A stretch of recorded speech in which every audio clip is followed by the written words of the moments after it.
Didn't show any message? No, it didn't. All right, so you can stop it. Great. That people have, when they are thinking of kind of taking some kind of professional help. And also the other thing, what I've observed is that many a times people have suffered for a very long time before they seek professional help, right? So many a times they are not aware, many a times, they do not realize that they need to take professional help. Many a times people are not aware even about the concept of therapy per se, right? So the idea was to not invite any so-called experts, okay?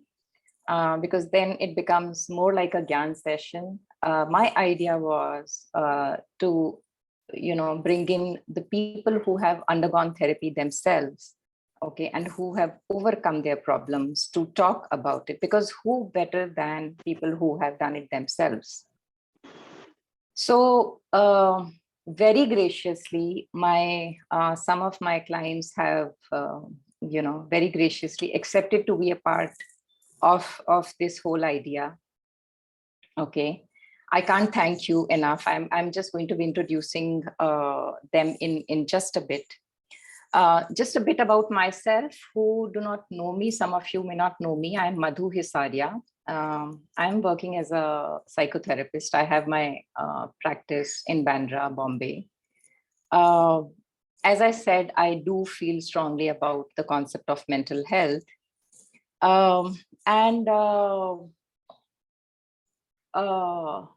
Yeah, so that's why I have really kind of gone on quite a few talks about, mental health and related topics to colleges and to various events and groups wherever I've been invited. I've been happily going there. Okay, so, and I have with me my friend Anupama Kotyankar, okay, who's going to be co-hosting the session with me. Anu is a very budding, I'll say, and very promising psychotherapist who primarily uses REPT as an approach, but she also uses an integrated approach. And she also has been a volunteer with Samaritans, which is a suicide helpline. So off late, she's been in their email team, right, Anu? Okay, and she runs her private practice in Borivali. Thank you, Madhu. Thank you for introducing. Right. Okay, so let me introduce the stars of the evening. Shubhi Sharma. Shubhi Sharma is 33 years old and she's a PR professional. And I have known her for quite a few years now. I think since 2019, if I am not wrong, 2019, 2020, yes. 2019. 2019. Yeah. All right. And she has done a tremendous job on herself, all of them, of course, but yes. And she has also been very vocal about wanting to spread awareness about mental health herself.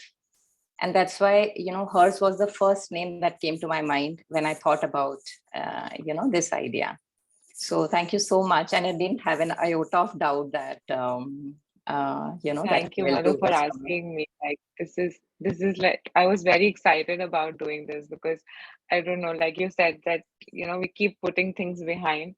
Yeah. And I never really, I think, took a true initiative to come out and talk about it. So it's the first step and I'm excited. Thank you. Thank you so much for doing this. Okay, next I would like to introduce Aditi Goody. Say hi. Aditi is here and she's joining us from Seattle, US. She's just moved there about 10 days ago or so. She's a 25-year-old. She wants to be an entrepreneur in her life. And I have seen her struggle and she has really, really worked and I'm so proud of her. She's currently joined her master's in entrepreneurship from University of Washington, and she's gone there to do this course. Okay, and that was a dream at one point of time, and how happy I am to, see her fulfilling her dream. Thank you so much, ma'am. It's an honor to be here. My pleasure. Okay, and now my third panelist is Sushma Patel. Sushma Patel is joining us from UK, and I have known her for, I think, about 8-9 months, right? And again, she has brilliantly worked on herself in a very short span of time. And today she is a changed person, and she has been able to really work on her issues brilliantly well. She is in UK and she lives with her mother there, and she's 37 years old. All right. Thank you. So one thing which I really want to kind of say, that coming for therapy itself is an act of courage, because it's very difficult to open up about your problems, open up about your vulnerabilities in front of others. मतलब हम अपनी problem किसी के सामने discuss नहीं करते हैं usually, if we सी, लगता है कि अच्छा लोग क्या सोचेंगे, क्या बोलेंगे and all of that, right? But here there are these people who have not only taken the courage to had the courage to kind of take therapy, but also this is kind of another level wherein they have come out in the open in front of the entire world to talk about their journey of how they have recovered from mental health issues. So I would like everyone to unmute themselves and give a big round of applause to my panelists, please.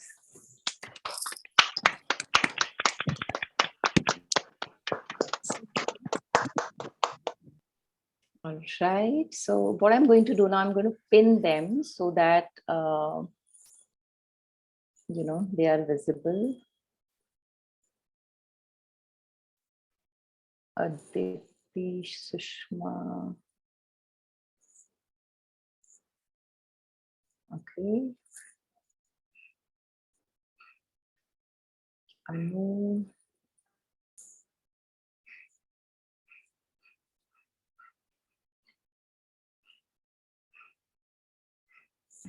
Shubhi. And I need to pin myself also, right? Yes, Madhu.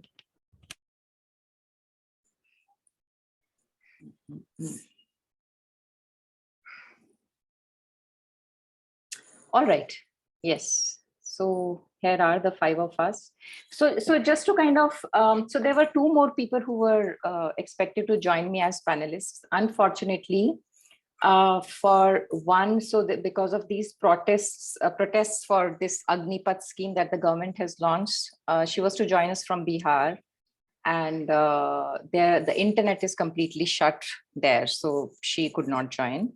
Okay, and another one who was again to join us from US, she's down with COVID, unfortunately.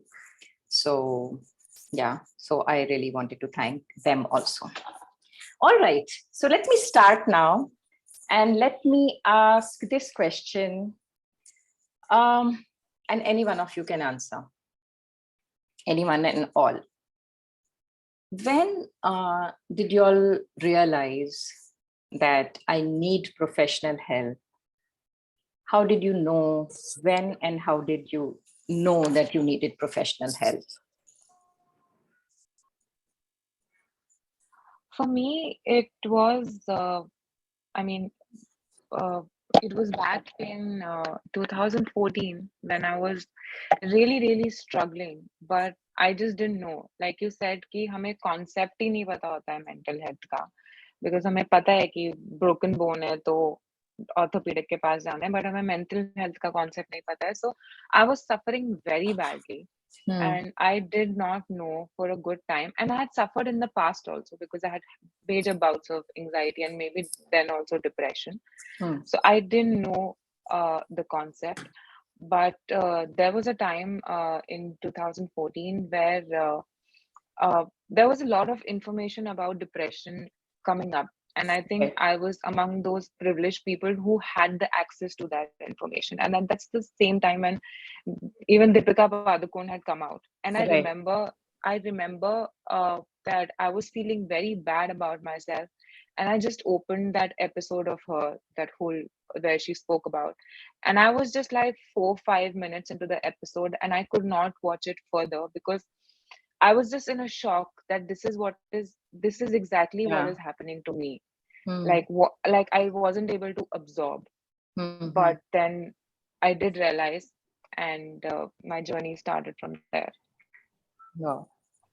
I know. And that's why coming out in the open helps, Yes, you yes. know. And I think one thing again, because I was like, I always felt that, I was a very different person from my family as well. So I had already put out myself as something that she follows something that is unconventional. So मैं खुद में ही इतनी confident हो गई थी कि भाई अगर मुझे psychiatrist के पास जाना है, पहले तो मैंने किसी को बताया नहीं because I wasn't ready to get that kind of backlash कि क्या Right. है क्यों जा रही हो, but I Right. did, and I slowly started to open up with my family, from my sister to my father to my mother, and Right. that's Right. how I took it. Right. Yeah. Right. The Right. backlash you said, how was that for you, Shubhi? So I think again, when it comes to family, my family, I was privileged. Like my father, first time when my father saw me in midst of a panic attack, I was just right there hugging him because he had this feeling that she's not been keeping well, so my parents had come to stay with me, and I had my panic attack in with him while I was hugging him, and I was shaking, and he just saw my medicine. My cousin gotten my medicines, and he was like he wanted to talk to me about it, but again, like वो emotional दिखाते नहीं हैं हम, और वो खुल के मुझसे बात भी नहीं कर पा रहे थे. So he said a couple of statements to me, just that that I know, and he is good with medicine. Like he wanted to pursue medicine as a career, so he saw my medicines and he understood. So he said that, your body needs it right now. So you take it. And, but we'll talk about it.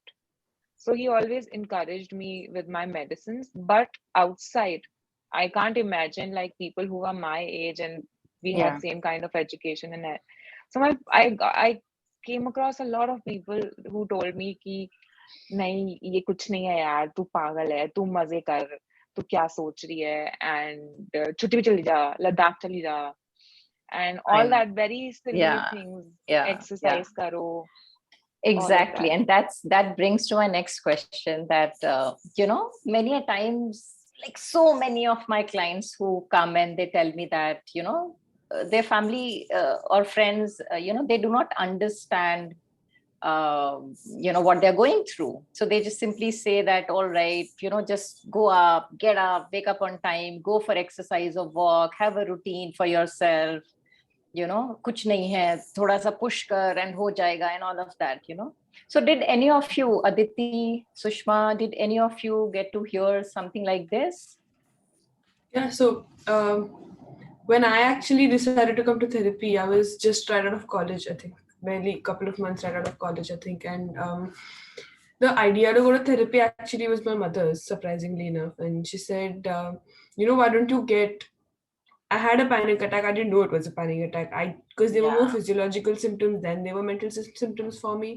And it's called her first thing, this is happening. I'm in the middle of, I was just sitting in a train ride going back from wherever I was, and I was just like weeping and feeling a lot of physical symptoms. And she said, she calmed me down, and later I kept telling her, saying, it's so difficult to talk about this. It's getting, XYZ things are starting to happening, because then when something like that happens, you straight go into Google, like trying to Google my symptoms, and then these things show up, right? And she said, why don't you get a third person's opinion? And her point possibly was not, why do you try and heal yourself? Why don't you get a neutral person's opinion? Is why she suggested therapy. The intention was to try and figure out with someone who doesn't know me. Right. Of course, it was getting to a point of, this is just your nature. Why don't you try and figuring out, do meditation, go. And that went on for quite long for you. Yeah, that went on for almost a year. So by the time I actually dived into therapy, it was almost a year before I could, really fix it. But the funny thing being is, once I started therapy, it was difficult to cope with it once, like having had a conversation with them, because they were not even like supportive of me continuing it. Because then it became, this is going to be a lifelong thing. This is just habitual. Therapy is not like a real science. What do you mean? You're just going to talk about it, talk to us. Why don't you like have a routine? And, you know, especially someone right out of college getting into this, for them, it's just like, you're not serious, get like a routine. You can't wake up at 12 o'clock. Regardless of the fact that I'm not sleeping for months. Like, that makes no sense. Why don't you work out? This is all about like your routine, and this is you overthinking everything. It's been a lot of to and fro. So I mean, it's been a lot of, I think what people don't realize if you're around somebody who has mental health issues is, in terms of support, you're just making it harder on someone who's already dealing with a bunch. Exactly. By like, you know, making it this way. If you don't support it, just try to respect it. There is like two ways about it.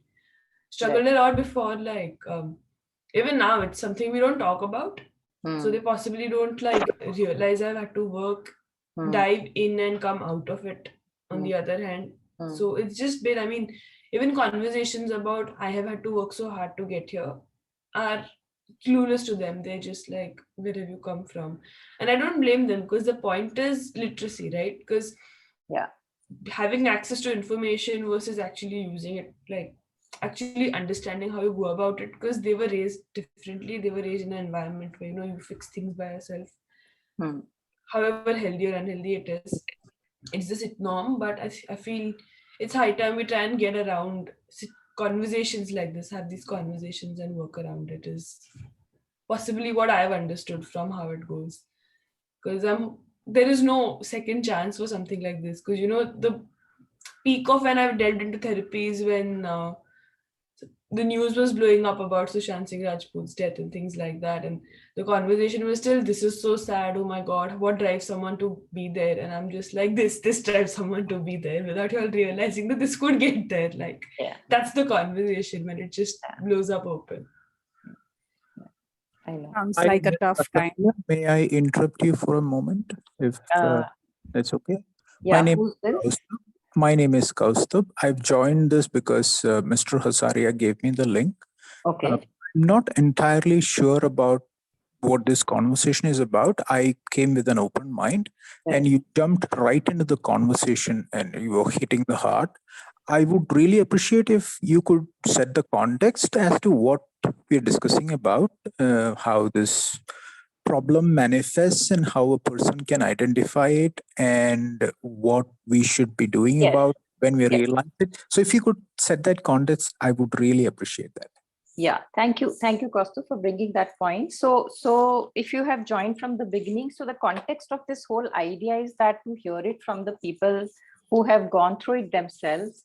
And of course, then I and Anupama, as therapists, we will be kind of giving our own two bits to, you know, how it should be, or we will kind of address any questions that the audience will have, for sure. Let me interrupt you. Gone through what? I don't know. I don't know what we're talking about here. All right. So you know, as I said initially, that anybody who has gone through some kind of emotional struggle themselves, okay, and they have taken the help of therapy to come out of it, that is what we are talking about. You know, we can call it depression, we can call it anxiety, but I don't want to call it that right now, because you know, I would like to call it a more generic emotional struggle, which you know, has been difficult for them to overcome with, deal with, and that is when they needed to take the support of a professional. So if a person who has not been able to identify this, what are the symptoms we identify, whether we have this problem or not? It will come. I would ask you to please have patience, because we'll have answer to all the questions, okay? And you know, that is coming. So we are just going there gradually. Is that okay with you?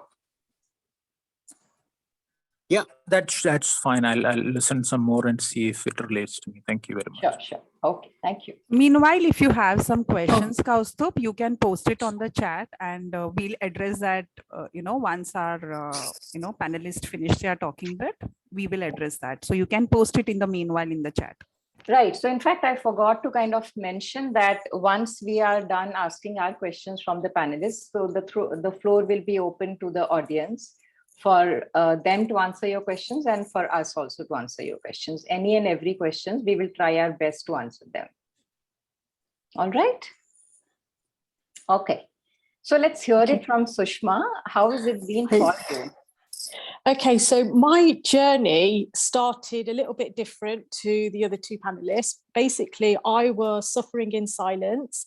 I suffered a loss in my life and I was quite weak. A very close friend, she's kindly joined, so thank you. She kept mentioning to speak to a therapist and to go through the whole program.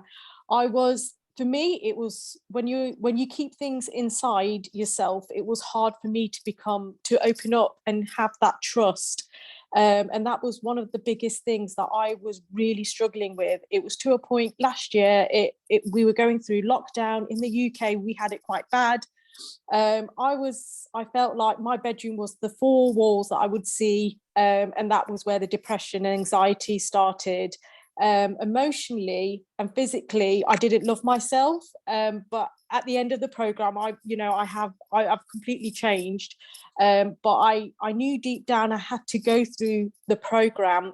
I needed help, and I knew inside me, in my heart, that I wanted to build and love myself again on who I am. Because at such a young age, it started, mine's childhood. But I've grown with my therapist, and it started with trust, building that trust, and it takes how many sessions you need. And Madhu, you were listening to me. I cried, I never opened up, but I opened up. So going through the journey, it's been amazing for me. I've come out of it really happy, really confident. And I've really built myself, and I still look at my notes that I was the writer, which I never noticed I was writing throughout my when I was going through the therapy, and it was mentioned to me, but I liked my little book that I've done, because they are the key facts that I've picked up that I needed somebody to show me and tell me. And building that up with a therapist, she was very mutual. She never judged me. She never took me to one corner. Right. Yeah. Tell me, Yeah. Sushma, how was it? I can't focus on the message. Can you mute others? Think you muted yourself. Is it possible, Madhu? I can't see them right now, so I don't know. Someone called Prem. Can you mute yourself, Okay. please, Prem? Sushma, I would like to ask you, how was it in terms of your family or friends? You told that, your friend asked you to consider therapy, right? But how was it? Did your family understand what is therapy? What are you going through? Did they understand that? No, they didn't. I was blamed. A lot of it was blamed on me, being I'm in the society of the mother favors the brother more than the girl, so I'm in that sort of that area. But I didn't realize until Mother opened it up to me, and it says that many other people go through the same side of it as well. But I don't think my family know much. Only one of my family members, but I think it's my close friend that probably saw the change in me, and I became more happier. And I had to change. I changed within myself, and I'm more happier controlling issues and anxieties. Right. So one thing that is clearly coming out is that, usually for people, it's very difficult. People don't understand. For the family or the closed ones, it's very difficult for them to understand, and it's very difficult in that case for the person who is going through it, because they don't feel supported, they don't feel respected for what they are going through, right? So I think one kind of message, if I can put it like that, one message that I want to give to audiences, if somebody is opening up to you, somebody known to you, your family member, your friend, or anybody, somebody in your office is opening up to you, please listen with empathy and respect what the person is going through. I think that is one of the biggest things that we all need to do. Of course, when they are saying that go for a walk, you are overthinking, right? All of that, they are good suggestions and they come from a good place. The only thing is it doesn't help. It doesn't help, for the person who's going through. Correct. Okay. Like we were Yeah. talking, Madhu, like, how, so it came as a surprise, like, although my parents were open about it, but they were still in denial because my mother took me for like twice for full body checkups.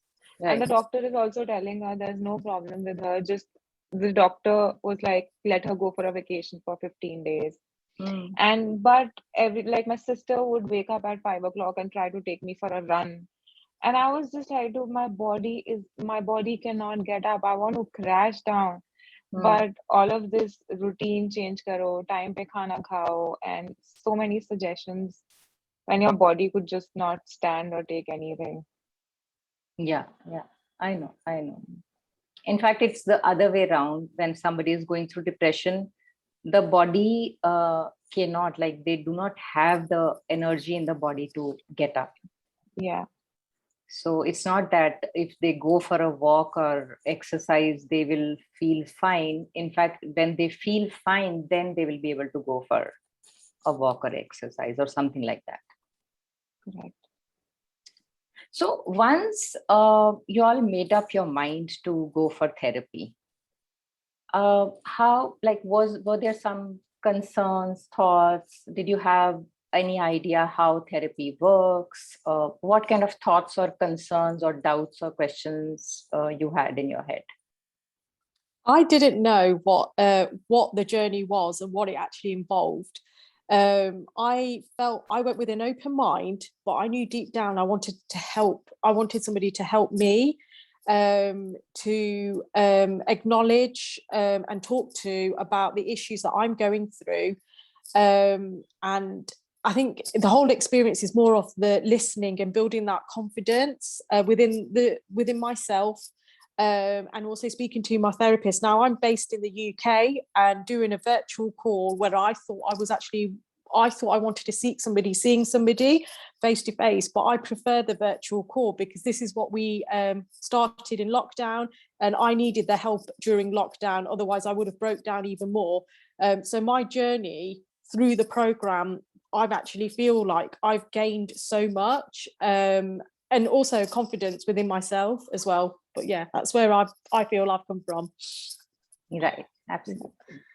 Okay. For me, honestly, I feel like I came into like my first session of therapy just trying to get someone to explain to me or just tell me that I wasn't being paranoid about all the things that were going through my head at that point of time. So for me, it was because the thing is, when you try to talk, the first reaction when anything happens in your life is to talk to people you know or you trust or you feel like will give you suggestions. And if all of them are telling you, listen, I don't think this is working, but it doesn't, and the point is that doesn't create a solution for you. I mean, if you're feeling like pangs of pains in your chest and you can't tell that's therapy, and then you've done everything, like you've gone to a doctor, you figured it out, and you've just not been able to fix it, and then you realize, but I'm also crying like at the end of like whatever that's happening physically to me. This is possibly more like mental than physiological. So you're going to have to at least just check if what you're thinking, how you're feeling and thinking is what it really is. Because I mean, that's what happened. So I think initially I just came in to just know what it was, until I realized therapy is much of a constructive and relearning process than it is to just go and vent. Because out in the open, it really feels like therapy is more about going and venting than sort of relearning and redefining what it is to really fix your issues, as they say that it is, which it's really not. I feel like it's really just not. Yeah. Was a discovery for you as well. yeah, absolutely. Yeah. Would you like to talk about how your state of mind was, before you took therapy and after you took therapy? The thing is, I don't think there was a state of mind. For therapy, it's just like when everything got so overwhelming that you go, like, I think I was just completely zoned out at that point of time. I just needed to let it out, because the thing is, when you have kept so much like that's going on in your mind, I think Sushma may agree, you have no idea like what you're thinking anymore. You're so numbed, you're just in like a trance, like you're just mechanically doing things. And once you sit, I'm telling you, I walked in front of Madhu ma'am the first day. I had not met her before. I had no idea. I had not been through the whole therapy thing before. My mom had once though, like she'd gone for just a diagnosis. And even she like didn't really like tell, I couldn't relate to her experience much because she didn't continue with it. I sat in front of Madhu ma'am, I have just cried. I have, out of the 1 hour session we had, for 45 minutes, I have only cried. I had no, ma'am just asked me, what are you here for?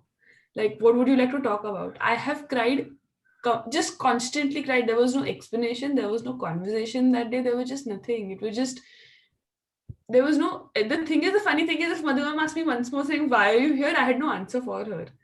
How were you feeling, but how were you feeling? The state of mind honestly becomes worse because you realize I'm a healthy person. I have a great family to go back to. I have food on the table. I have privilege more than most people do in the world. There's nothing to be sad about. And then you figure out, like, I have great friends. There was no major like issue in my life per se, you know. So you understand when you were going through something, or if you've had a loss, or if you're really struggling, or in college there's a lot of pressure with different ways of pressure. I've had none of that. Generally, I've had a supportive like surrounding around me, and I've had a great bunch of people around me. So then you just like figure out, but why is this happening to me? Because the minute you say why, you don't have an answer. You're pressurized, saying, listen, you're just being little paranoid. This is not it. So you're just trying to deny it. So I walked in denial until I just wept for 45 minutes, and I said this was a good call. I should have done it. Would request Kamal 13 to mute, please. Please go on mute. Kamal 13. In fact, Aditi, you're making a very kind of relevant point here.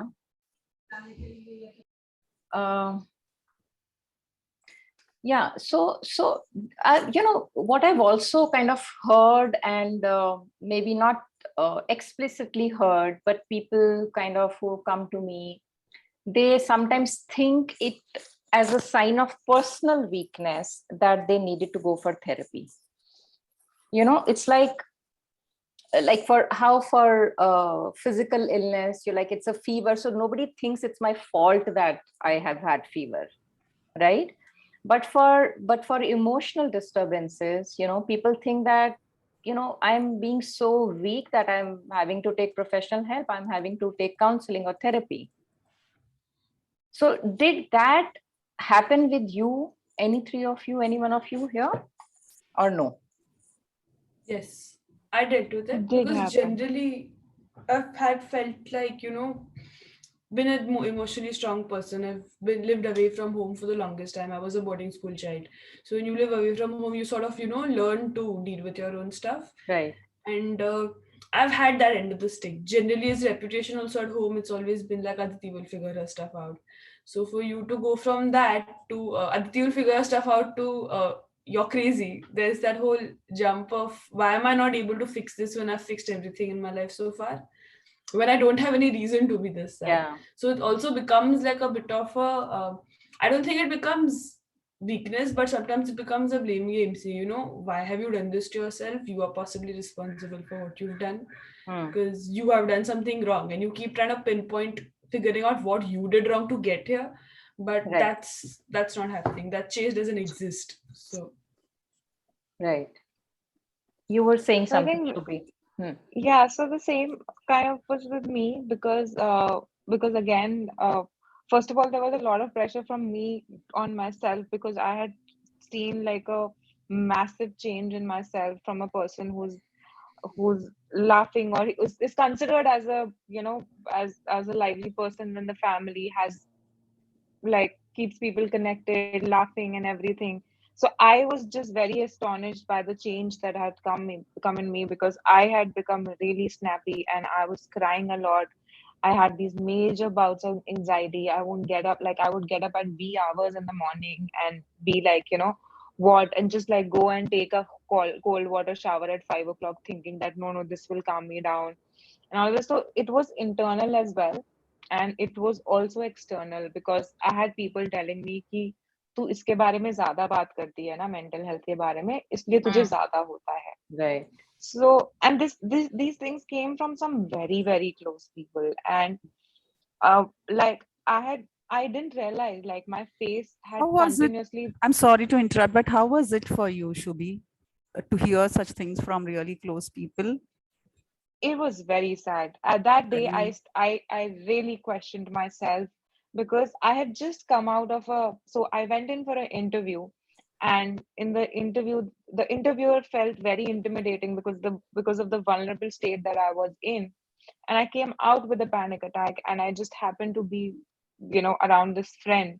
And in that state, when he said this, I was just like, okay, this is like, again, like, ये मेरा बनाया हुआ है, मुझे कुछ हो नहीं रहा है. I am the one who wants to be dramatic. I started blaming it all on myself. So yeah, it's just, but I realized that I was in a constant state of numbness. Just like Aditi said, you are just functioning. Like, you know, you have to go to work. You just somehow manage to get up and stand under the shower, reach work, always reaching work late, because I don't have that energy to do anything. I remember for a month, I could not look at myself in the mirror, because I started hating myself. I didn't like the way I looked, because people used to tell me कि तू ऐसे हमेशा रोती सी क्यों रहती है, because my face was tensed. I had so many thoughts. It's so many thoughts in my head. Yeah. In fact, so you know, that kind of makes me ask that question for our viewers, for our audience. Like, what are those specific signs that one should look for? Okay, because you know, we all go through some negative emotions at times, right? So which is fine, right? No, it's not possible to not feel negative emotions, but what are the specific signs that you should look for when you know that okay, now I must consider taking professional help? I think like, when it comes to your mind or your feelings, one of the very early signs was that indecisiveness. I could not decide. Like, I used to be somebody who would just, you know, say, okay, mujhe ye chahiye, or I want to do this. But I was extremely indecisive. I will ask the same thing to my sister. I'll ask the same thing to my father. I'll ask the same thing to my friend. Indecisive, and so much disinterest in work or anything that I was doing. Like, I was so convinced that I am not made up for this career. Like, I quit my job twice to find my calling and what is it. Right. And apart from that, for me, there were a lot of physical symptoms. Those getting up at 4 o'clock, like reaching home from work, passing out, and just getting up at 4 o'clock in the morning and feeling that panic and heaviness, something blocked in my chest, no interest in food, no interest in what you're wearing. Like, I lost interest in everything that I liked. I liked dancing, I liked painting. So I think when you start losing interest in things is something that you should consider, really. Right. I feel like in terms of symptoms, there is no one playbook for everybody. Since someone in the audience is also asking this question, there's no one playbook for everybody. There are variations of things that I've heard from, like, that I have felt and heard from my friends, is numbness for sure. Numbness in the terms that, you know, when something very bad or very happy happens, or just any news in your day just doesn't affect you at all. There used to be a time, and I feel like just keep out for, if you know that your core behavioral like things have changed, like Shubhi said, if from being a confident person you go to being like extremely confused and extremely like timid about making your own decisions. If you've gone, if you like things, like I used to love watching movies, and I was to like, through this I was so disinterested in everything, I used to forward through everything because I thought that will make me feel better, but I was like forwarding everything. I was not watching anything at that point of time. For some people it's not eating at all. For me it used to be binge eating. Like I should try and fill this emotional hole with food, and it made me unhealthy. For me, I used to feel like a burning sensation in my chest. So I swear to God, the number of times I've gone to my doctor and had an endoscopy thinking it's some gastric thing, but it never was. It was anxiety. Like today, and these markers are different. Like anxiety markers, like I have a friend who gets a panic attack and her hands feel cold and she said sit. She doesn't feel anything. Me, the minute I get that burning sensation in my chest again, I know it's what it is. When you have struggle sleeping, when you have, I mean, it's just very different. But if the basic core like interests have changed, Right. the way you cope with things have changed, the way you think has changed, something is off. I Right. think when you're pushed above a certain, like when you're reaching extremes is when the physical stuff starts happening to you. So I'm just praying that everybody realizes that that's not a good thing. Like we hope we don't reach there before we join therapy, because it just saves everybody a lot of pain and suffering. So you might as well just keep out for this before like it gets there, Right. because it's Right. really tough to come back from that. Also probably like, not everybody, like there are times when you just feel the need to talk, like I mean this, it's never bad even, to take one therapy session. Just if you feel even it doesn't need to be a full blown panic attack, or you going into depression. I mean, that's a suggestion. That's obviously it's very difficult to understand, but anybody and everybody can need professional help, like can just professionally need to speak to somebody, because we're faced with so many challenges in life, and we need somebody to guide us through, and you have that, so why not consider it? Right. Right. Right. So let me put it like that, for the benefit of audience. So there is a usual self that you have always had. Okay. So either you are feeling here or you're feeling here in terms of your emotional energy. Either you're feeling overly overwhelmed, okay, restless. So that is a more energy, or you're feeling very low, depressed, sad, losing interest in activities, right? It could be either of that. That can be taken as a sign, I will say, to understand that there is something, that I'm not able to deal with myself on my own, and something needs to be done. In terms of, physical symptoms, as Shubhi and Aditi and Sushma also has been kind of saying that either your sleep pattern will change. Okay, either it will become like you'll sleep a lot or you'll sleep very less. Your eating pattern will change. Either you will not feel hungry or you'll feel very hungry, like binge eating. Okay. And, all those, heaviness in the chest, a lot of symptoms of panic attack. Let me not say panic attack, the anxiety. Yeah, The physical symptoms that the physical symptoms. If you're really kind of of course, get yourself checked physically. So there's nothing wrong with not checking, like of course that's the first thing you should do. But if there's everything is fine there, and then of course you should understand that there's something at an emotional level, that's something that needs to be addressed. Also, it's very important for all of us to be aware, like kind of observe when we are experiencing some changes in our emotional or behavioral patterns, how we are thinking, feeling, and behaving. There's a change in how we are thinking, there's a change in how we are feeling, and there's change in how we are behaving or doing things.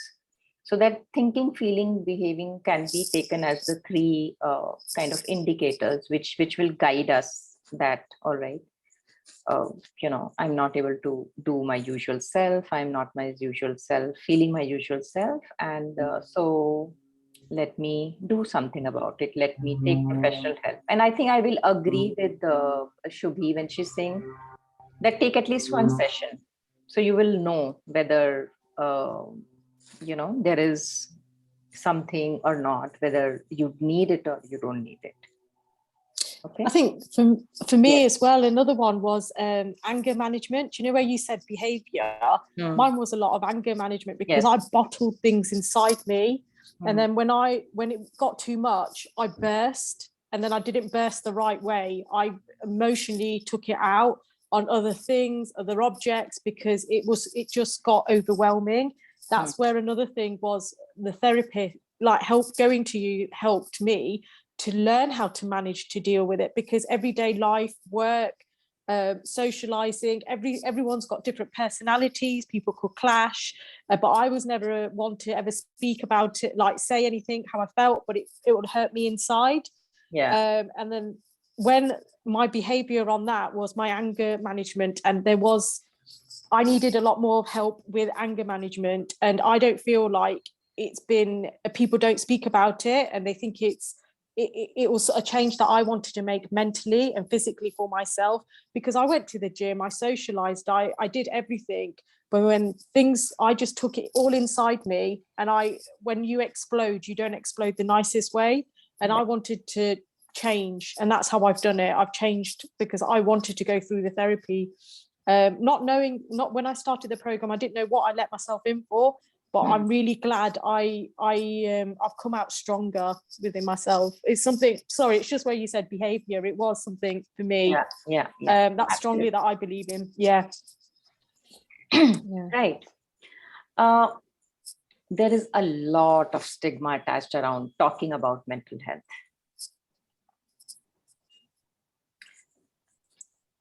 Talk about it.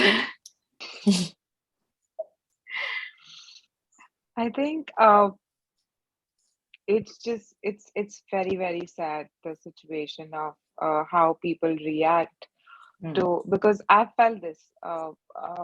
I have once, not once, more than once, have suffered the panic attack, or the physical implications of a panic attack have been visible, and the way that people have addressed it, like even once it happened at work, so it's just immediately seen as a sign of weakness, and you're just, in those few minutes, you're just reduced to somebody who's not capable of dealing with life. Like it's just I've heard like people telling me that they suffered a loss in their life, but they did not leave the meeting room. So I was just like, I'm like, how is this something to be proud of? I mean, so from like the kind of things that we get to hear, and luckily, because I belong to a small city, Bareilly, and for the most of my life I've been in Delhi, and I've been in Bombay, and I've been with good people, like a supportive family, good friends, very aware and progressive. But every time I've gone out, heard other people, and also myself gone out speaking, the kind of things, because if you go back to Bareilly, you talk about mental health, and it's just it's very extreme. I don't even want to use the words that they use, that it's very extreme. They consider you mentally incapable. So that's the kind of stigma that is attached, and people suffer losses. People, like I understood that this was my breaking point only when I lost my best friend. I lost him, and everything for me just went out of control. And that is when I realized, and I started relating that there were people in my family who had suffered losses, and they have been secluded by my extended family, because for them, she needs to be strong either for her children or for her family. So that person never got the help that he or she required, and because there was no awareness, that nobody knows what to do. Right. I think that's the saddest part of this whole scenario. Okay, the stigma that is there with mental health. People are suffering, but still they don't have they don't have the courage to talk about it because it is looked at it in a shameful way, I will say. Yeah. But there is nothing, absolutely nothing to be ashamed of. It's Yes, like and that any was other. Hmm. exactly, Madhu, that I like everybody said, like Sushma also said, it is so beautiful to get to know yourself. Like I remember the first session, not first session ever, but when I came on Dr. Anda Rao, and there used to be one sir before you would, I took the first session, and in my session right there, like, I was getting epiphanies, and I'm I'm just thinking ki, oh acha ye inhone he was telling me about the whole ABCD thing, and I was like, and I started relating scenarios, and it was so beautiful to know ये message yourself भेजा and ना just OP ने be aware of yourself that ये इसलिए हो रहा है. You start understanding people better, you start understanding situations better, things stop bothering you so much so soon, or Yeah. you just learn how to how to put boundaries. It is such a beautiful experience, therapy. It just does wonders to you, and it's sad that people just are not open to exploring it. Yes, absolutely. Um, yeah, would any of you, Aditi, Sushma, would you like to talk about the stigma that is there? Have you been able to kind of share with your social circle that you are taking therapy? Or you have taken therapy? Sushma, would you like to go first? Oh, thank you. Yes, I have shared with my friends and also my manager that I was going through therapy. At first, he was a bit like, oh my, like treating me a bit like what's happened, what's wrong, wanting to know. And I just kept it really surface. But I think the awareness at work isn't there because mentally they give you so much work, but can that one person handle it?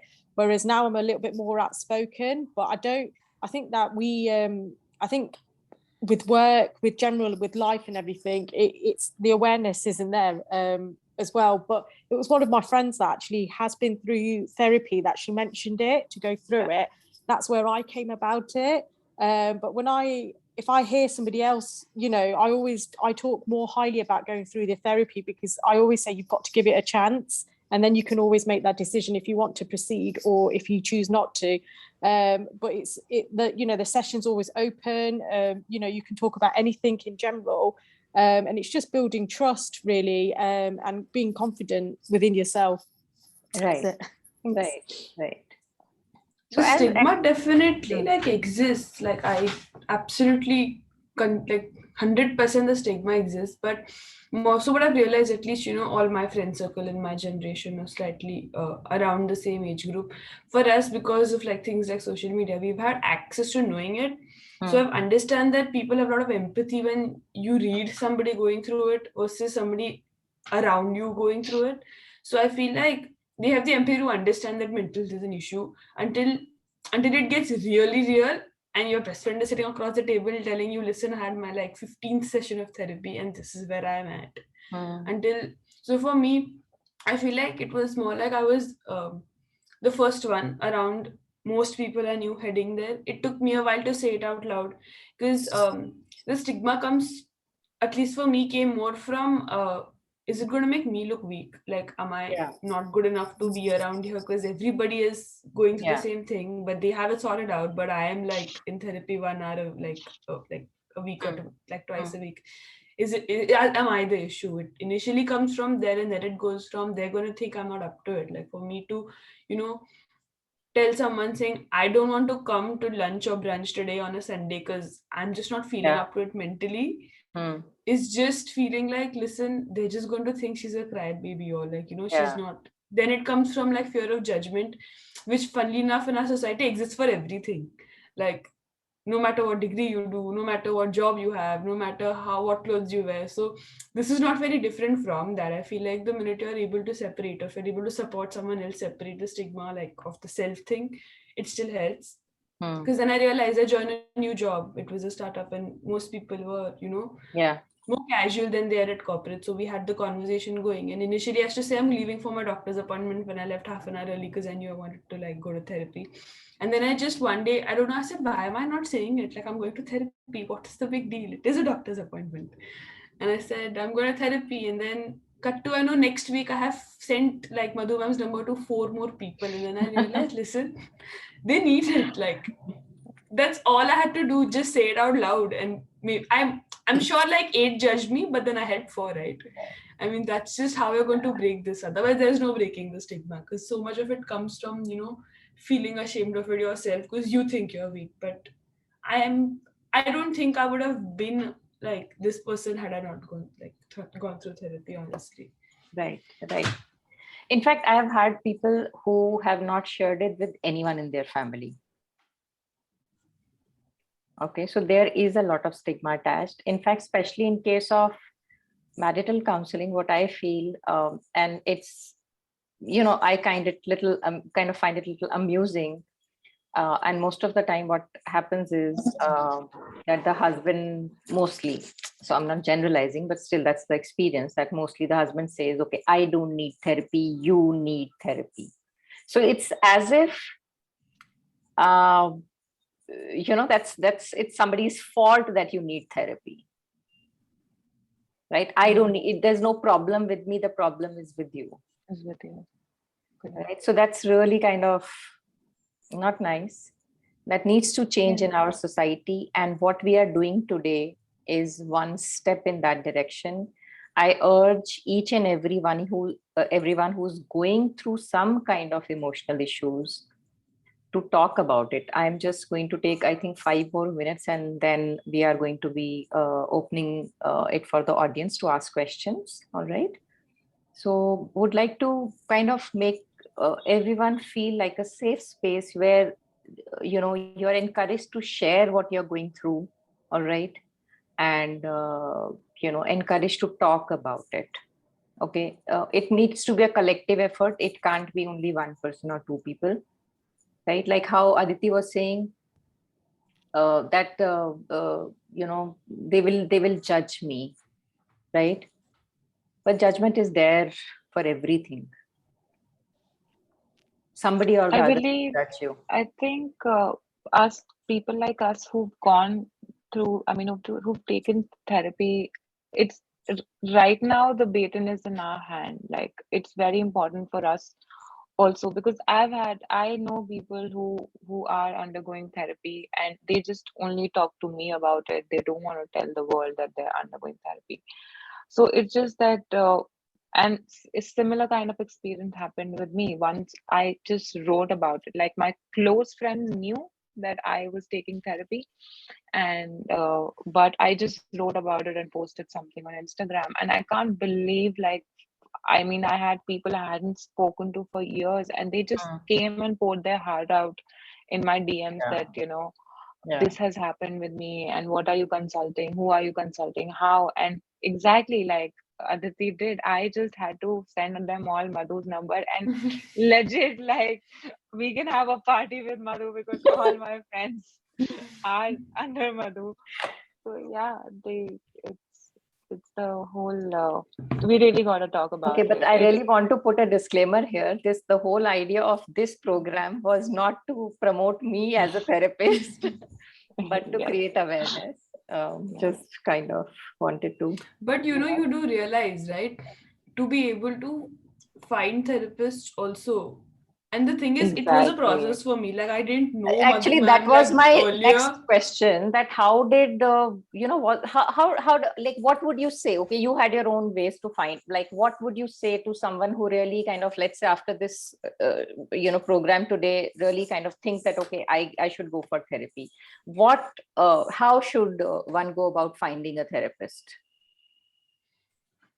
So the thing is, because people are unable to talk to other people and ask, like, if I want a dentist, I'll call like my pull on my group saying, listen, do you guys know a good dentist? But I don't think that's happening with a therapist because people are just afraid to say, I want to talk to a therapist, right? So at this point of time, there's a bunch of like, you'll have to research a little bit. It is a bit of Google research. Like what I figured later is there's a bunch of lists out there that you can like talk to. And there's a bunch of helplines, there's a bunch of people trying to do it. So as much as a lot of therapists are putting their information out there to just, Google or find out, or, just hit Instagram or things like that. Because a lot of these, there are mental health pages who may not themselves be therapists, but then they have like links of so many free therapists because of financial constraint is a thing. And so many people who like, just help. But I'd also like to say, like, it's not the easiest because it's, in my opinion, mental health therapy is still like a budding concept in India.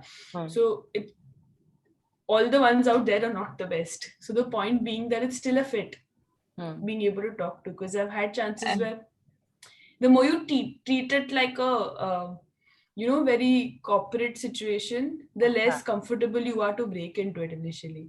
So if you're feeling like your therapist is not making you feel comfortable, if you're feeling shy to open up, don't go ahead with it. Yeah, absolutely. My say on this would be that take one session. I will say the best would be go through reference. Of course, there are other ways like to go about it, as you would find any other doctor or any other service that way. Word of mouth, I will say, is the best way to go about it. But having said that, take at least one session and see your comfort level. If you're comfortable talking to that therapist, go ahead with it. But therapy usually is a slow process. Okay, so please do not expect the therapy to kind of bring in substantial. Like, give it some time, at least 4-5 sessions to kind of for you to see some change in this. Okay. I think mine. I think mine was culture as well. I'm based in the UK, and there are quite a lot of therapists, and there are free ones, and there are like they were saying, social medias and stuff. But for me to find to connect, it was very culture as well, because explaining it, I was in a bad state that I didn't want to explain the culture and what was going on. I needed somebody that understood culture and understood where I was coming from, because in the UK, if I went to somebody, I think I would have to start all the way again, and I didn't have that time. I was at breaking point, and I needed help, and I maybe have left it too late to start the program. But once I started it and started understanding how it worked and what, feeling that confidence, the culture barrier was an insight, and it helped me to when I was going through my sessions as well. So I think that's something from a UK point of view, that's something I wanted to bring up, the culture as well, because it's not something we have quite somebody who can understand the cultural reference is a great help. 100%. And I think just one thing that I wanted to say, that we got to normalize it to a level that the way we go to one physician and we think that the doctor is not able to understand our body, and that happens. Not every doctor suits you. So you really gotta keep your mind open. It is not always that the first doctor or a therapist that you go to will understand your mental health, because I've seriously, from my experience, I have met 2 doctors in the beginning who have literally belittled my situation, and in front of my family made me feel that, so what are you doing for yourself? You're not going jogging and you're not doing anything that good for your body. So it takes time, but there is a lot of help around. I started personally with free counseling. It's just, everything is just Google away.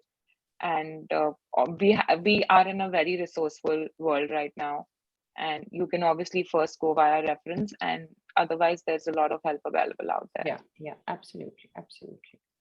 I had few more questions, but I think time is running out, so I would like to take audience question, and then if there is still some time remaining, then we would come back to it.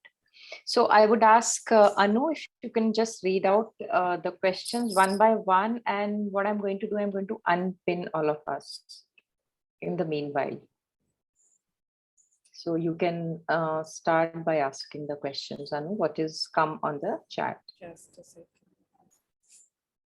Yeah, so the first one was most of the people are suffering with this, but people don't want to disclose as they are worried about the society, family, or any other issues.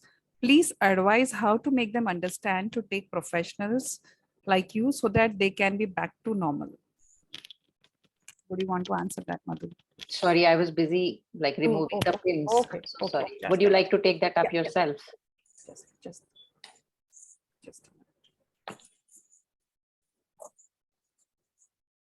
I think the question was how you can like talk someone into therapy. So that, I mean, Yeah. starting So- therapy, right? Yeah, so what I understand what you're asking is how do you convince somebody to go ahead and take therapy, right? I don't have the name. I have this question, whoever it is. Dayanand Kotin here. My question was, if people are, staying in conservative family or in the society, they don't want to disclose. Okay, how can you make them to understand? They give a professional advice, and we have to bring back them. Because if you neglect also, then they will nowhere. What is the idea how to make them understand, bring back to them, and to seek in a professional advice? That is what I thank to Aditi and Sushma and Shubhi that they are wonderfully put forward their concerns. Thank you. Thank you, sir. So Okay. Yeah. Go ahead. Who's there? yeah, so Aditi, are you going to answer that? I mean, I heard you say something. Would you want to Oh say yeah, something? of course. So honestly, for something like this, there is no. The thing is because there is so much for more convention. If I mean people who are conservative, especially, it's going to be difficult to have a conversation to explain therapy unless they go through it. So one of these situations could be to get them to talk to someone who's already gone through the process. Maybe that could help. But honestly, the best way to it is to convince them is just to tell them to try it. And to tell them that it's just a conversation, it's nothing. Therapy is not like you're going through a major like a grueling program. It's just starting a conversation. And sometimes a therapist could just be a third party friend who's neutral, who can give you insight into it when it starts. And I think most people that I know, I mean, who don't stick around with therapy is not because they don't think it's working. It's because they're still having struggle going through it. But most people who take one session go into like more than one session is what I've realized from, talking to people and realizing people's experiences. So if Right. I'm not wrong, I mean, Madhu ma'am can chime No, in. no, absolutely. That's a very good advice, Aditi. So just to add to what Aditi has said, what I will say that, if you think that somebody must go into therapy, I mean, it would help that person, then one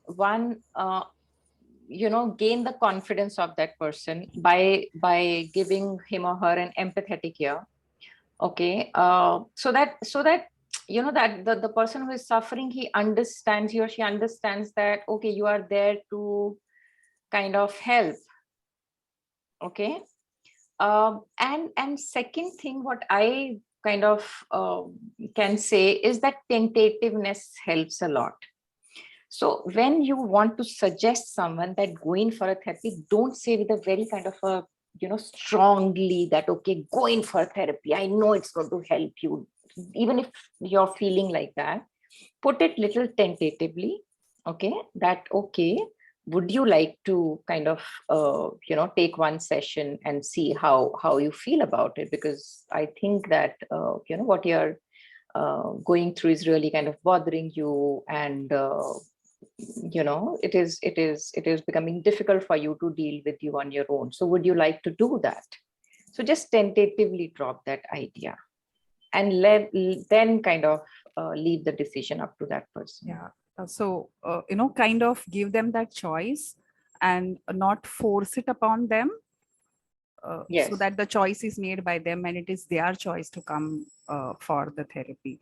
Right. So have we answered your question, Dayanand?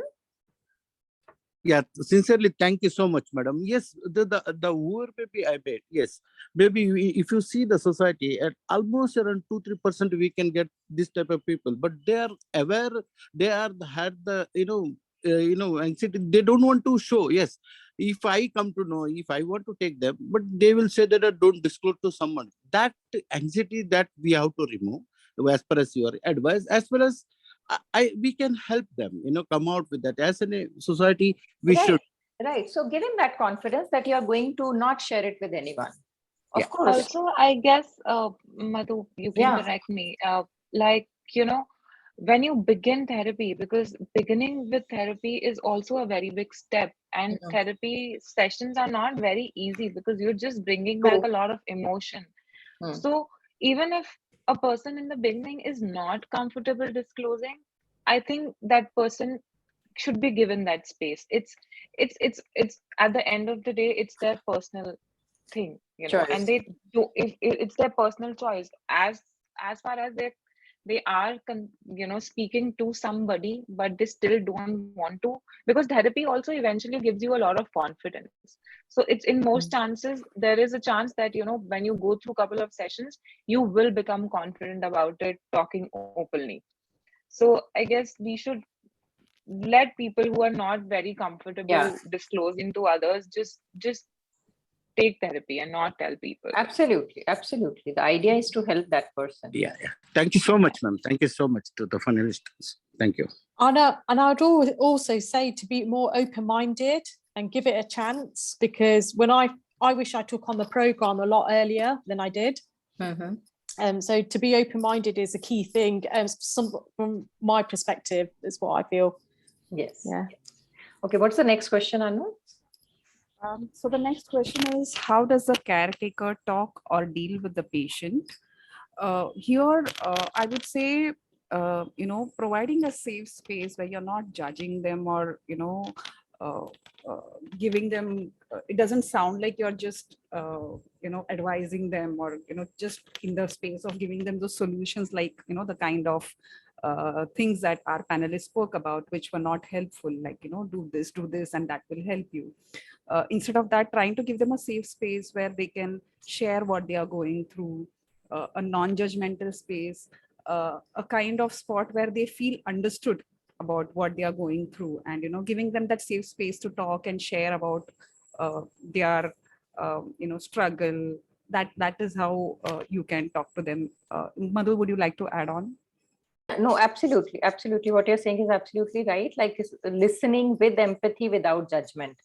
I think these are the three key words that everyone should kind of keep in mind. Listening with empathy without judgment, okay, will do all the trick. Please, as a caregiver, it can be difficult for the caregiver, definitely, right? But the person who's going through it needs that support, not advice. Please stay away from giving the advice. Sit next to the person and say, hey, I'm here, you can talk to me. And That's it. and listening, providing that space, that kind of eases the stress, or the trauma that person is feeling, or whatever. It kind of makes it slightly better. That atmosphere, that safe space itself releases a lot of tension, is what I feel. Yeah. The And next also, Just like, chime in. I think, Please. Okay. no, I'm sorry, there was a train sound. Oh, So, okay, no problem. yeah. So I think, like Anu said, safe space, because a person who's going through something emotional is anyway always feeling out of space. That, maybe it's just me feeling this. So just listening to them is the safest thing that you can do for them. And that's what they require, that they need to be felt, like they need somebody to tell them, yes, what is happening with you is really happening. You just need to validate. They need validation that I'm not cooking this up. I think listening is the only thing that you can Right. do. And feelings are to be respected. Feelings are to be respected. Don't say you can't feel like this. Like how we are taught, when we are children, that don't cry. No, please don't say that. Please don't say don't cry. I think more than what we should do, we should know what we should not do. Right? So don't say don't cry. Don't say it will be fine. don't say things will be all right. Don't say go for a walk and exercise. So don't say all of that. Just kind of be there for that person, I think, and creating that safe space, as all of us have. So I want to say it's whether or not the caretakers or people around the person dealing with mental health agree with the idea of therapy or with mental health. It's tough.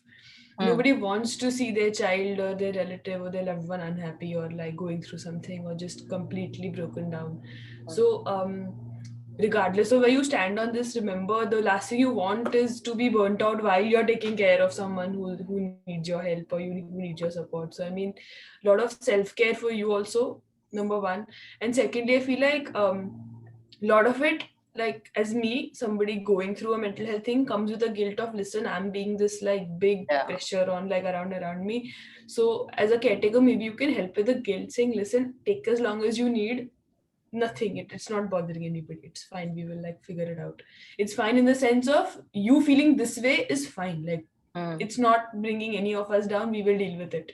It's hard for you, it will be hard for all of us, but we will get through this together. Is because the guilt of, listen, I'm talking to this, first time is fine, second time is fine, by the third time, even like regardless of however like great my friend is, or even if she's my mom, it just feels like, listen, like she, because of me now I'm going to go talk to her about my issues and bring her like down with me, is a big guilt, like guilt factor. It may not be this specific guilt, but the guilt exists of like that's just true. That's a very valid point. to That's a very valid point Aditi has brought in, and this is very, very common in people who are going through disturbances. Okay, I think that answers his question. The next one is for you, Madhu. What exactly did you do in the therapy to be able to change? I'm not asking for details, but just the surface level. Okay. Who's this? Who's asking this question? Usually, I like people to ask questions like. I'll have to look up the name. So if somebody who can just. I think Sanaya asked this question. Okay. Did she? Whoever asked this question can speak up, if possible. Hi, Dr. Madhu. Yeah. Okay. Sanaya. Yes.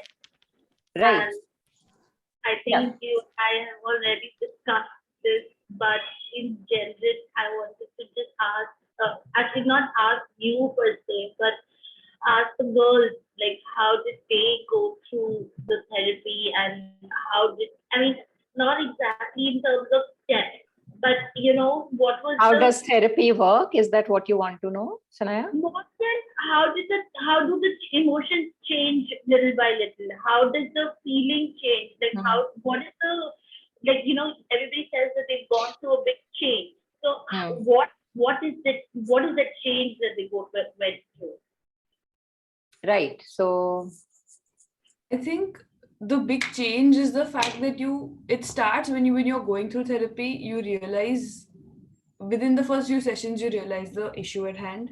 And the issue at hand is rarely what you think it is. So you may feel, I'm feeling this way because, of so-and-so issue that I may have just had, that may have happened to me. I had a major issue, major event in my life is what brought me to it. That's usually the trigger.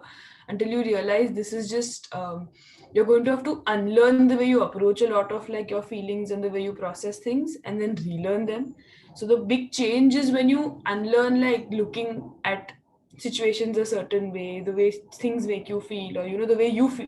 Things really make you feel, things like we discuss in therapy, the way you approach them and the way you feel about them versus your newer approach of things. Like for me, a lot of it was to do with my belief system. A lot of the stuff that, it's not even anybody's fault. It's not like we were taught it this way. You just pick up these things as you grow up. A lot of my belief system was certain things have to be this way. They have to be up to this mark or this approval, until you learn to just, adjust, because it's a lot about adapting.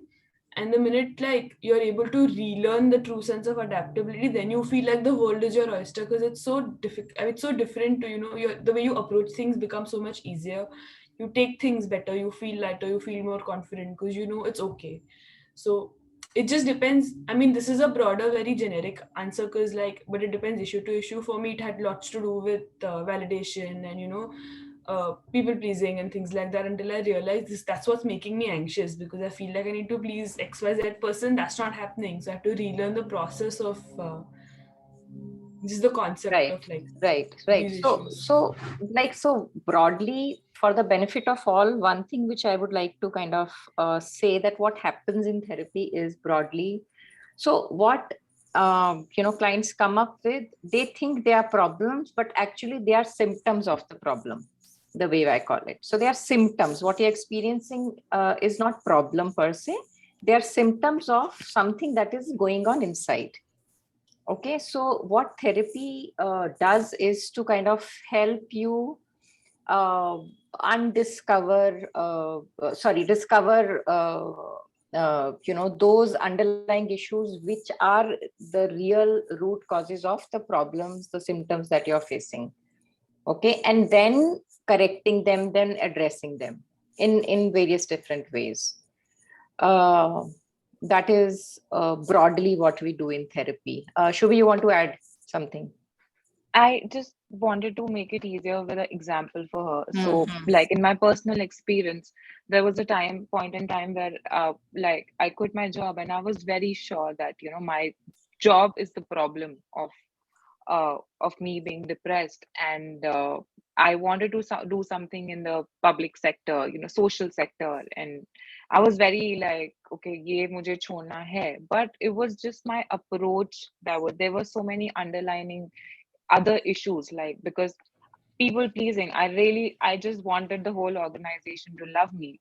Again, there were standards set in the family of being perfect. So I've always wanting to be perfect and self-doubting myself.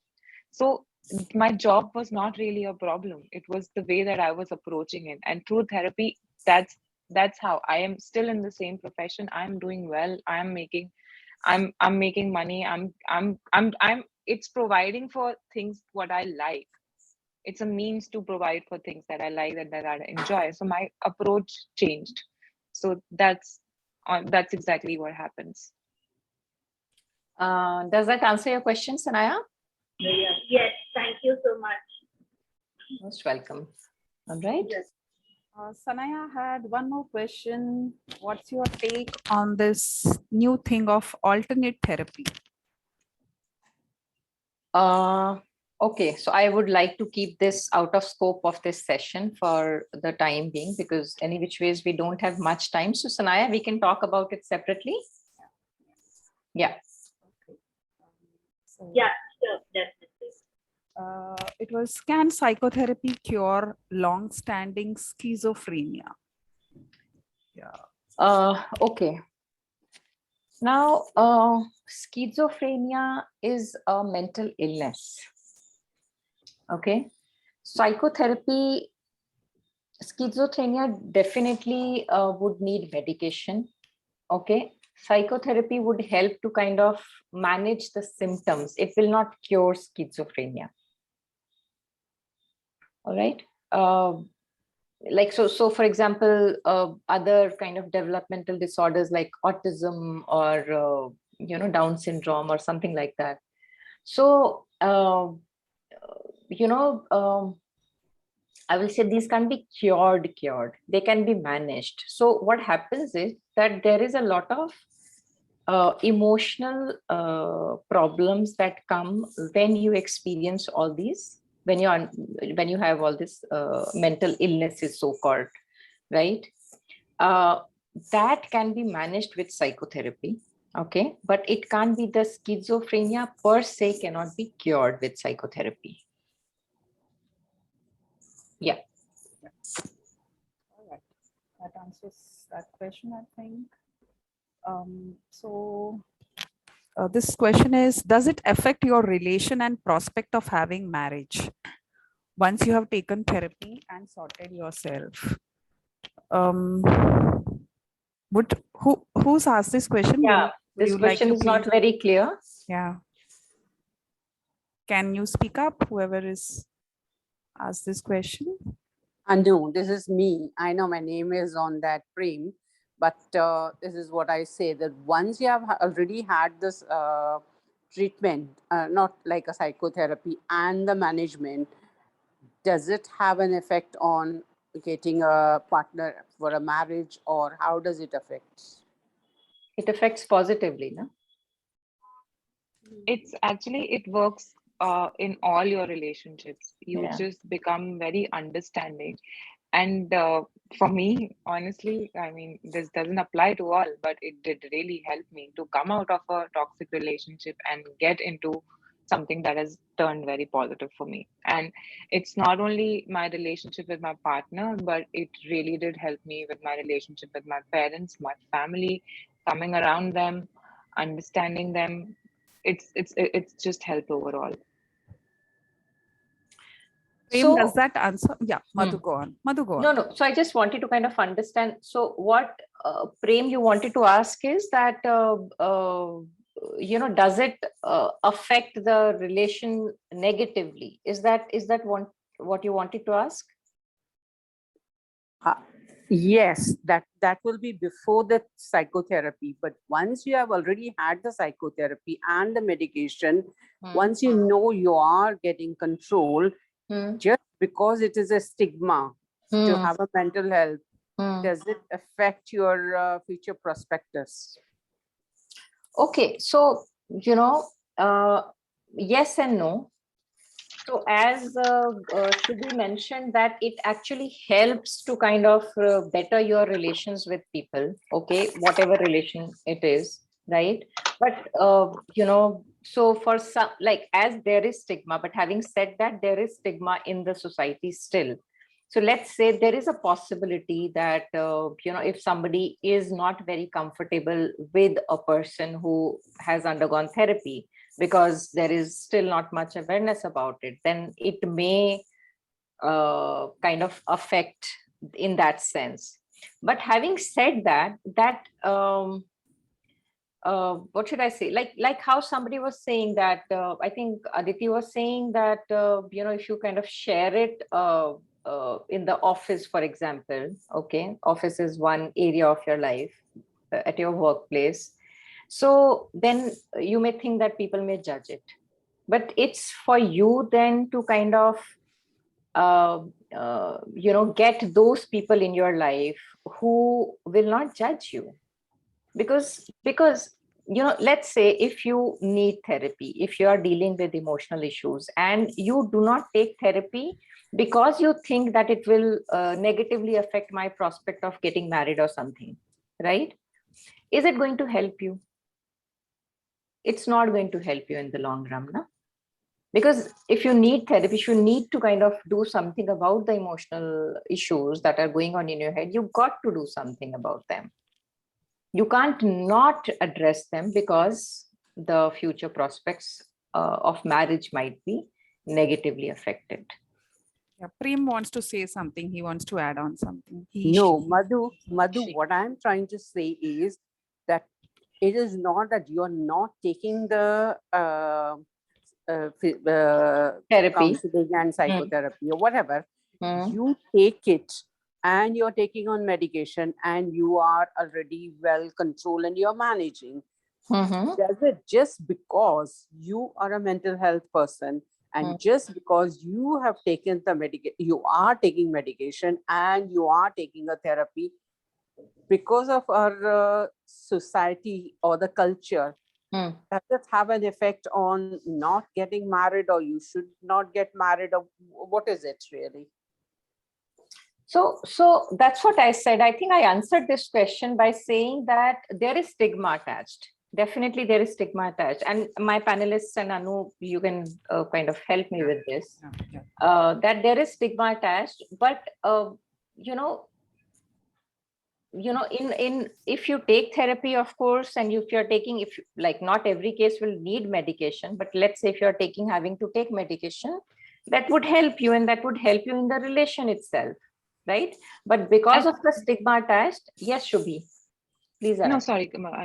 I was just saying that, if you're undergoing therapy, you're taking medicine, I think you would yourself not, you would yourself reject the idea of being with somebody who's not open about it. Yeah. What I was going to also ask was, how would you feel to get married to somebody who doesn't feel comfortable, to get married to you because you're going for therapy. I think that's what should be you're trying to say, Yes. right? Yeah. Yes. Yes. Do you get it, Prem? How comfortable would you feel, going for a marriage with somebody who, considers it as a stigma and hence, would not want such kind of a relationship? How comfortable do you feel about going ahead with that relationship? I think that's what Shubhi is also That's trying what to we need discuss. to think. Yeah. That's something to on how reflect upon. independent That's you something to be are. reflected upon, I think. Yeah. Yeah, that's true. That's true. You want to add on something, Prem? I see your hand is raised.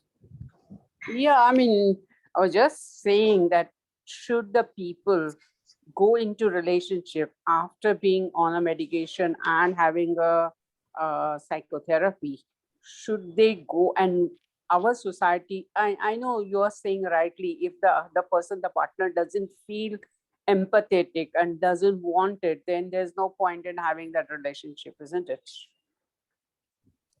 Correct. That's your decision and your choice, actually. The thing is, if you choose not to be honest about having had like therapy, or futuristically maybe having to remanage it, maybe.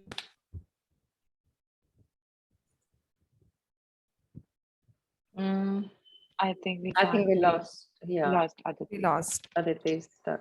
Yeah. Mother, there is one thing and it's not question wise, but I'm just not able to control myself here. Yeah. And I'm seeing a lot of questions that are, coming that I see a lot of inhibition in people about medication, because everybody is asking about that if mental illness can be cured about only therapy. So that's just one thing that I want to say, that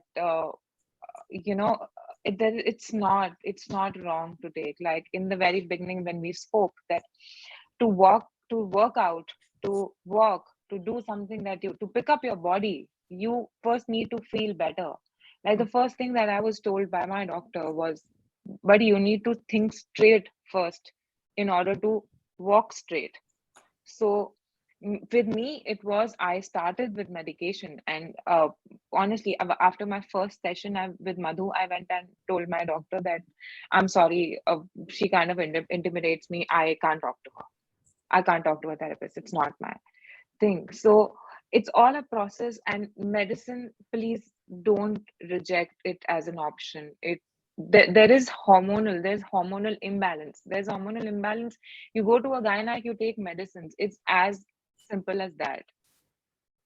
Right. So I think I will take this opportunity to talk about, because there is a lot of concern in general about taking psychiatric medicine. Okay. Number one, it's not needed in all cases. Okay. Only if the symptoms are too bad, then only it is prescribed. Otherwise, not for everyone.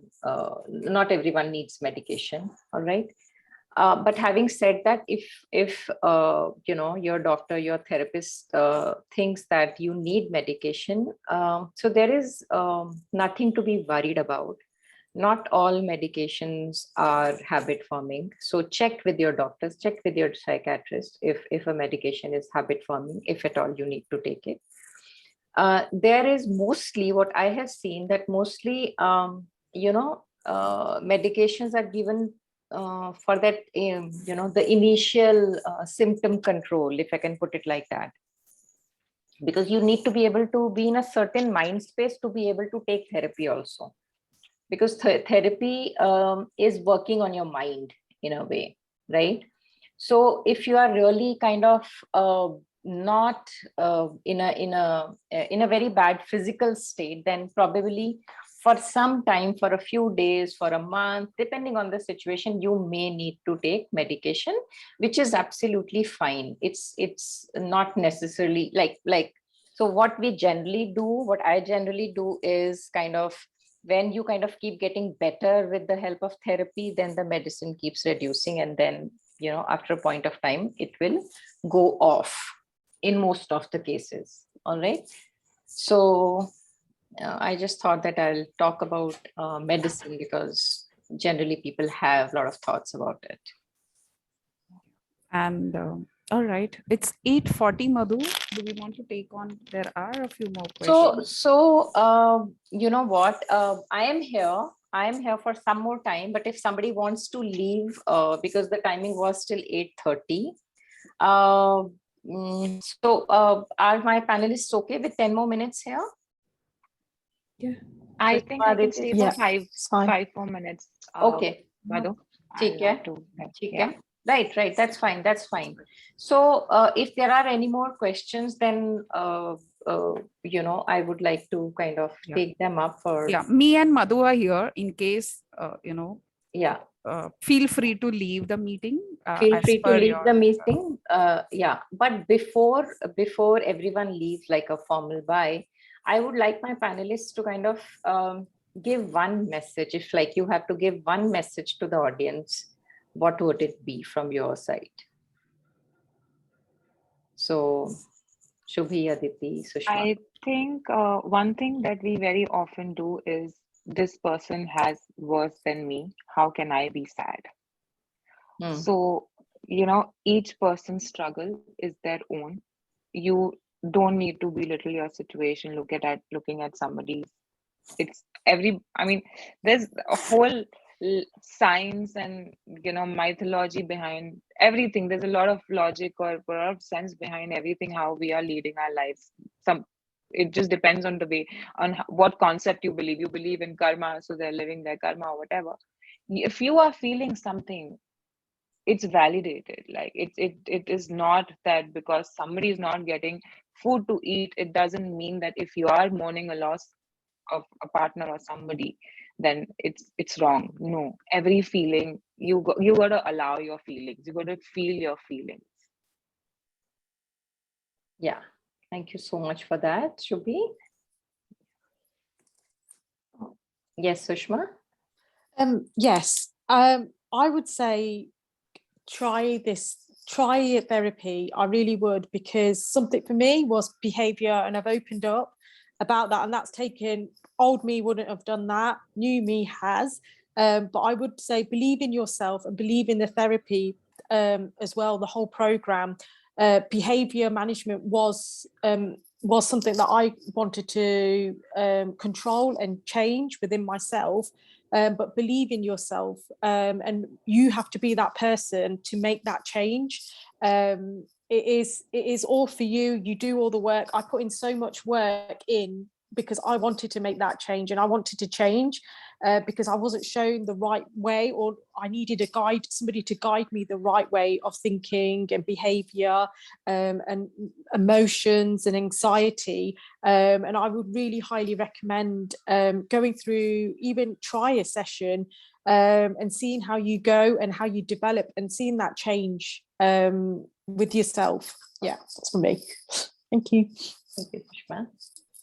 I think I just like to tell everybody to try and be open about it, because I feel like regardless of how you're feeling, maybe it's not a real mental health thing, but like Shubhi was saying earlier, just that one session, you just give it a chance to try and take stock when you can, to realize that, okay, to be constantly aware that maybe this could be something. So just wherever it is, try and nip it in the bud by having that one conversation, whether, and keeping that option of having therapy open always, and to do that. And the thing is, it can be very easy to give up, saying, listen, I'm done with this is not going to work, this is just what it is now. But just try and like stick with it, and the more you educate yourself about it, you will eventually like automatically stick with it. So just try and keep that option open of, this is just for my health, and this is just it's like a blood test, to be honest, to just keep checking in, saying now what levels are low, what levels are high, and this is what I need a conversation to fix this. It's just treated like a blood test, or like a, you know, nutritional supplement. That's all this is. There's nothing different about it. So the guilt and the weakness shouldn't come if you're going to treat it like just any other deficiency. Yeah. Right. So I think a couple of things I would like to say for everyone's benefit in terms of message, nip it in the bud, as Aditi is also saying. I have always believed in that. So you don't really need to necessarily kind of, let it become really big. So the earlier you start addressing it, the easier it is for you. Okay, so nipping it in the bud is something that I truly believe in. Okay, another thing which I would like to say is that, do not stop therapy abruptly. Sometimes this is what happens. Talk to your therapist about if you have any concerns, anything like that. So at least kind of do not, sometimes what happens, which is very common again, and I have had clients, who have come to me and they have taken therapy earlier, and I asked them, okay, why did you stop that? They said, I started feeling better. Okay, so this is a very common mistake which people do, that you start feeling little better and you think that, okay, I am done. Please don't do that. Please discuss it with your therapist. Okay, because there is a lot more work that most likely needs to be done before your therapist is going to be the best person for you to kind of tell you that, all right, you're good to go now on your own. So trust your therapist. Once you have started, trust your therapist. That's what I will say. All right. So then we are here for any questions for about 10 more minutes. I would like to just add on, and that Yes. also answers one of the questions which is raised, that, when we feel shameful, embarrassed to talk about our problems in the therapy session, what do we do about it? So ideally, with the right match of a therapist, you should feel comfortable, maybe not in the first session, but over a period of time, you will feel comfortable to talk about your innermost, which can be challenging, because, you are opening up to somebody who might be a completely stranger for you. And it's not easy, to open up all that is there. For how long, you don't know. But with the right match and the right connect with the therapist, you will open up, you will feel comfortable to open up. And if that is not happening after several sessions, that you are not feeling better, then is the time that you need to reconsider for a different therapist, or look for a different option, probably. There was that question, and I thought that would answer this as well. Yeah, Madhu, you were saying something, or do we want to go to the next question? Yeah. Let's go to the next question. And I would really like it if somebody, like people who have questions, can ask on their own, because it becomes clearer. And you can anybody can just raise your hand and ask. Put the hand. Unmute and ask. Yeah. Until then, if you have any question on the chat. Yeah. I'm just looking up. Okay. The chat. There were some other questions too.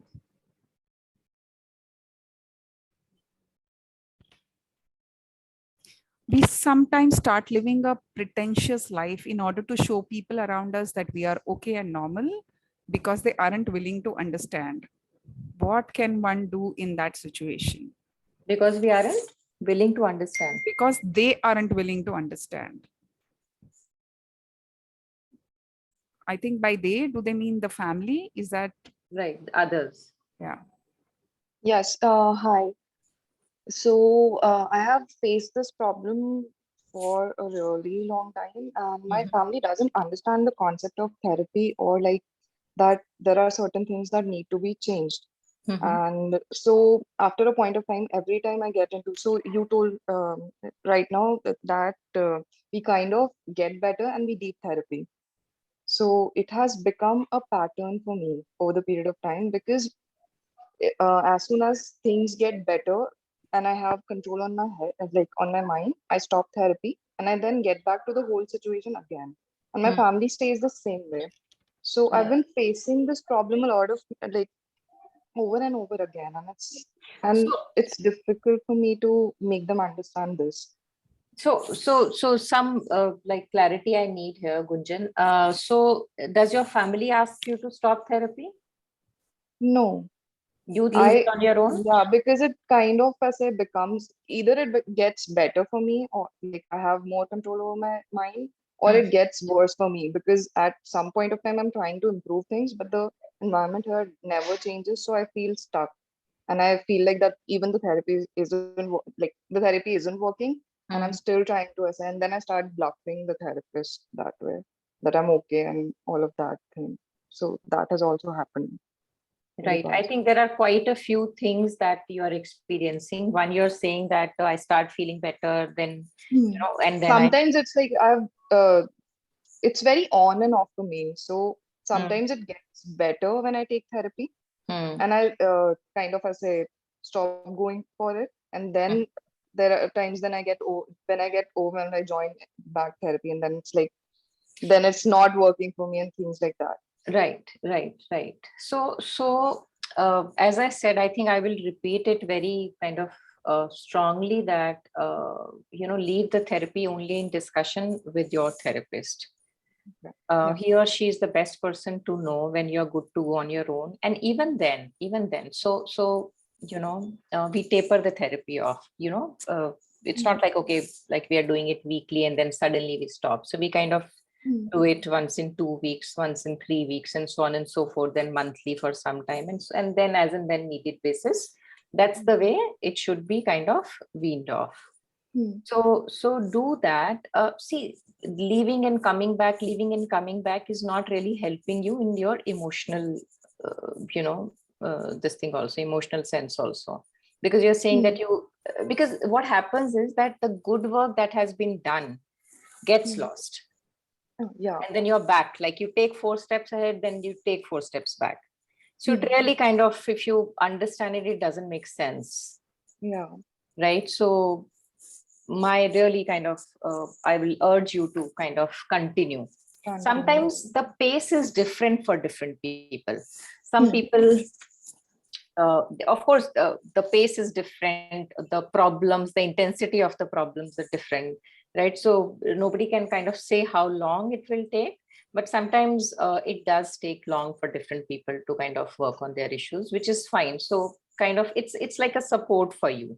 So continue to kind of work on yourself with the help of therapy. Okay. Thank you so much. Yeah. Anybody has any other questions, or should I read out from the chat? Okay, till the time somebody unmutes. This one is, does psychotherapy help with bipolar disorder? So it also depends on how intense it is, and bipolar may need medication as well along with the therapy. But it will be helpful, of course. But depending on the symptoms and how intense it is possible that along with therapy, medication may also be needed. Would you like to add on anything, Madhu? I will say therapy is definitely needed. Okay. Medication, depending on the situation again, is required. Okay, it will definitely help in bipolar. Anybody has any question can unmute and ask. I think we have covered almost all the questions. How do you deal with addiction? How do you deal with addiction? Sanaya, are you around?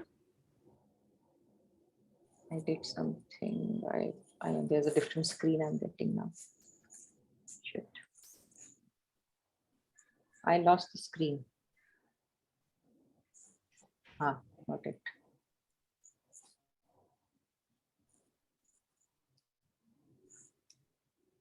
Okay, so I think Sanaya had asked that question. Yeah. All right. So anyway, she's not there, but I'll talk to her separately.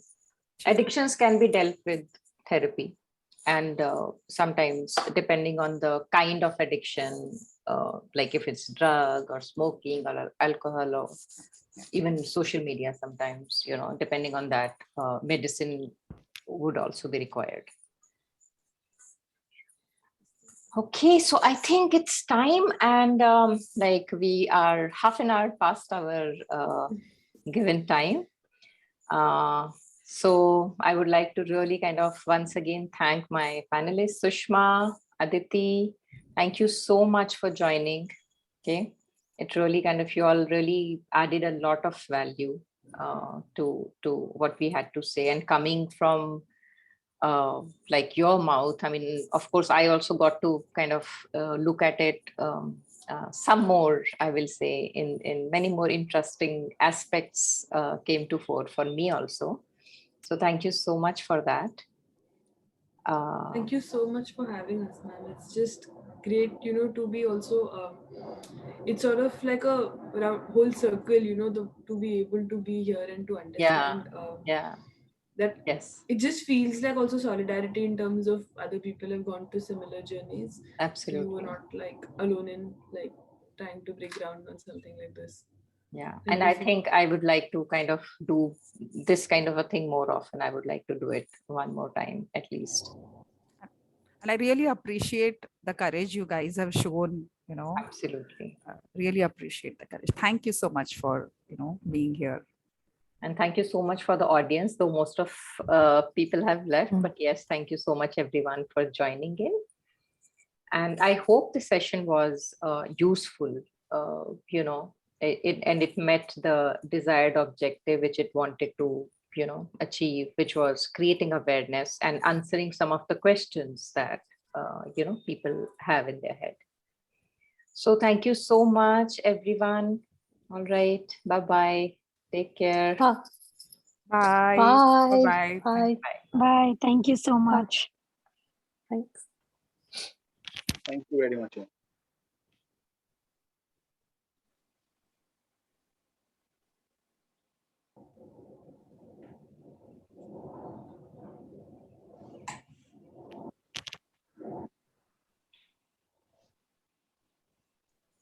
Bye, Anu. Hey. Hello, I'll connect then. We'll Yeah. connect. Yeah.